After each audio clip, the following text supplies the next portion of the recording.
الحمدللہ، اللہ کا لاکھ لاکھ شکر ہے کہ جس نے اپنی یاد کی توفیق اور موقع فراہم کیا۔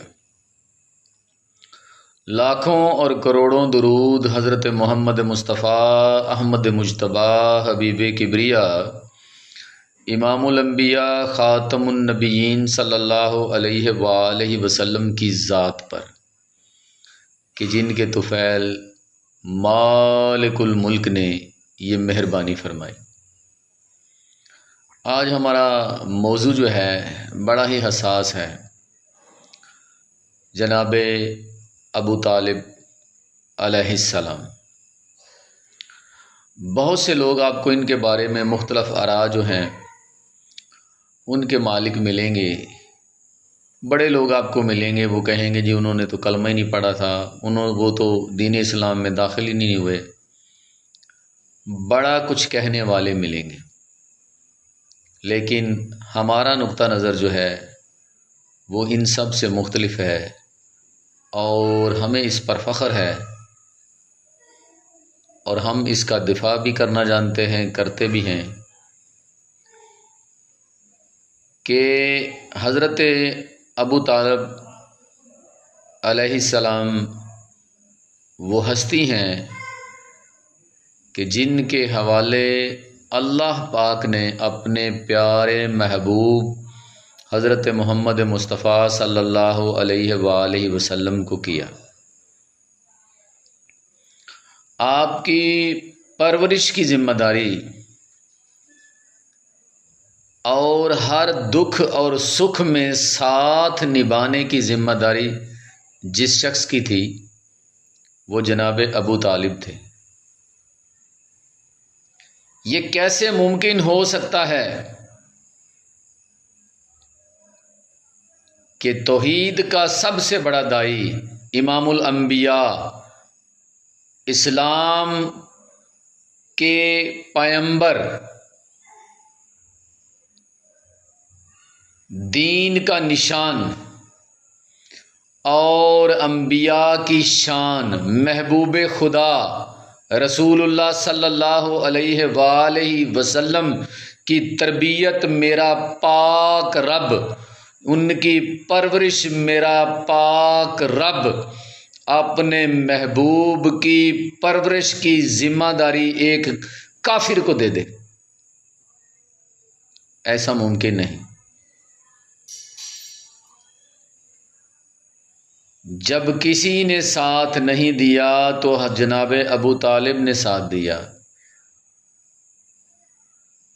وہ شیب ابی طالب ہو، 3 سال گھاٹی میں محصور رہے، پتے کھانے پڑے، بڑا برا حال ہوا، ساتھ جناب ابو طالب نے دیا۔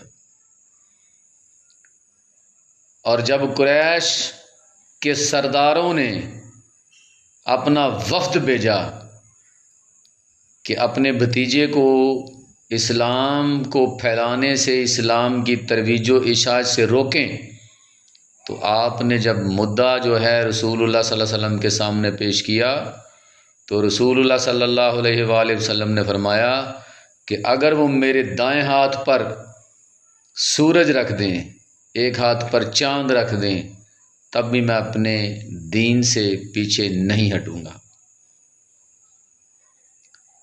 تو اس وقت بھی جناب ابو طالب نے فرمایا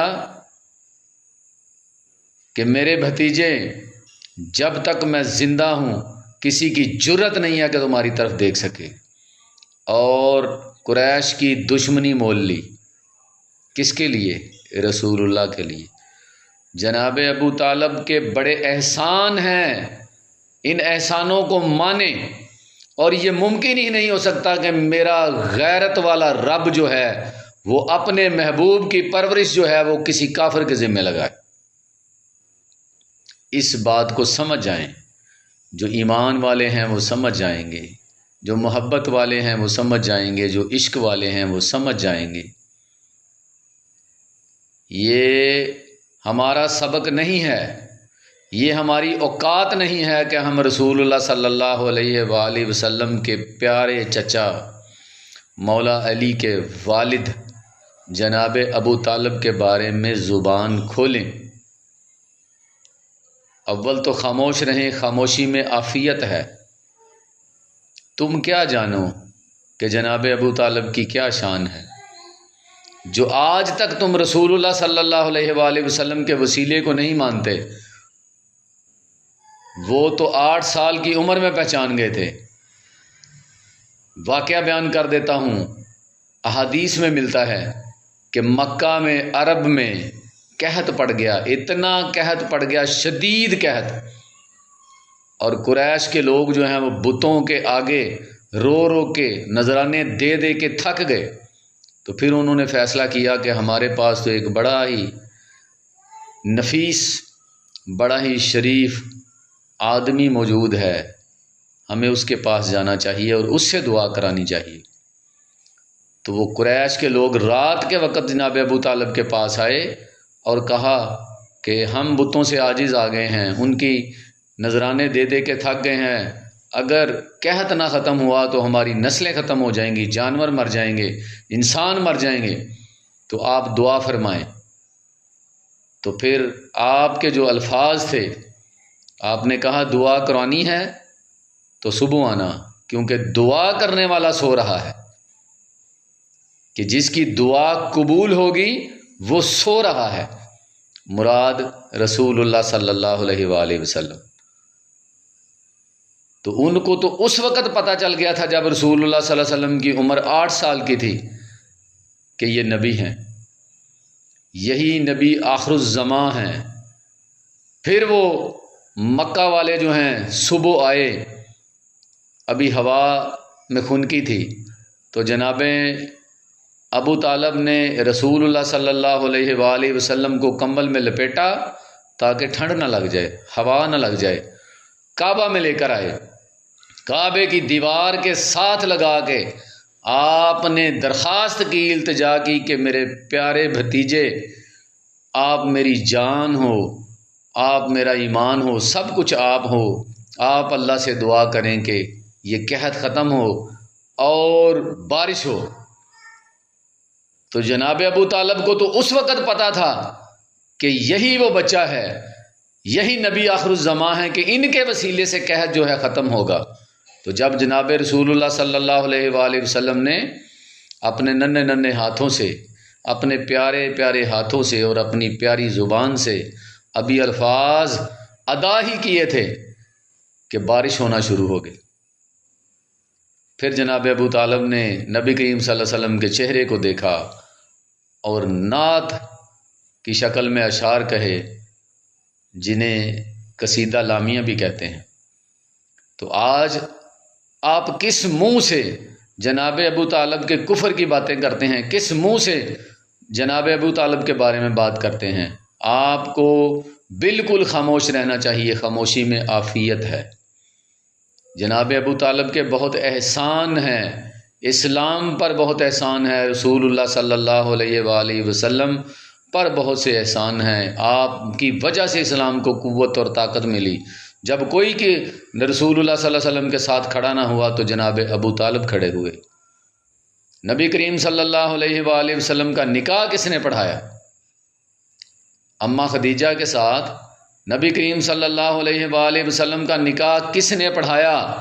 یہ بتائیں۔ کیا رب نے ایک کافر کی ذمہ داری لگائی تھی کہ وہ رسول اللہ صلی اللہ علیہ وآلہ وسلم کا نکاح پڑھائیں؟ ایسی باتیں کرنے والوں کو اپنے گریبان میں جھانک کر دیکھنا چاہیے کہ جناب ابو طالب تو بڑی ہستی ہیں۔ آج بھی آپ جب نماز پڑھتے ہیں تو اس میں درود ابراہیمی پڑھتے ہیں، اور درود ابراہیمی میں ابراہیم کی آل پر درود پڑھتے ہیں۔ آپ کی نماز نہیں ہوتی جب تک آپ ابراہیم علیہ السلام کی آل پر درود نہ بھیجیں۔ تو جناب ابو طالب جو ہیں ان کو نکالیں، ہاں ابراہیم علیہ السلام کی آل سے آپ نکال سکتے ہیں؟ کبھی نہیں نکال سکتے۔ اس لیے ایسی باتیں جو ہیں کرنے سے بالکل گریز کریں، اپنی زبانوں کو بند رکھیں۔ آپ کی اوقات نہیں ہے کہ آپ جناب ابو طالب کے بارے میں بات کر سکیں۔ ہمارا جو نقطہ نظر تھا وہ ہم نے آپ کے سامنے رکھا۔ امید ہے کہ عشق والوں کو، تصوف والوں کو بات کی سمجھ آ گئی ہوگی۔ اللہ تبارک و تعالی عمل کرنے کی توفیق عطا فرمائے۔ وما علینا الا البلاغ المبین۔ السلام علیکم۔